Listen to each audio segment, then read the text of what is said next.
ও চাচা হ্যাঁ বাবু বলেন। কই গেছিলা? আরে ভাতিজা কইস না, বউর বাড়ি গেছিলাম। তোর বগল তলা শুনি কেন? এবারে কইস না, বউর বাড়ি তো অনেক বিয়ার কালা। তারপর এই আমি সবগুলো খাই হয়ে দিব, খাই দিলে তো খাই হয়ে দিবি। হ্যাঁ, এই দিকে এই বগল তো নিয়ে আসে। কি বলেন? হ্যাঁ, তা তো মনে নাকি?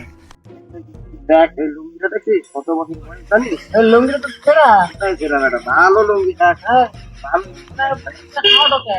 কত লুঙ্গি কত বছর হয়েছে জানো? আমার পিছন দিয়ে হাওয়া ঢোকে নাকি? হ্যাঁ, একটা লুঙ্গির কত বছর হয়েছে জানো? হ্যাঁ, কও। 20 বছর হয়েছে। কি বলেন? হ্যাঁ, এই গেঞ্জিটা কত বছর জানো? গেঞ্জিটা তো হাওয়া হয়ে এই গেঞ্জি। আমার বাপের আমলের গেঞ্জি। হাওয়া তো হাওয়া হয়ে গেঞ্জি। এই বাপের আমলের গেঞ্জি। আরে বেটা ফালতু লোক ওগুলো কথাই করলো, বাস চললাম আমি আমার বাড়ি।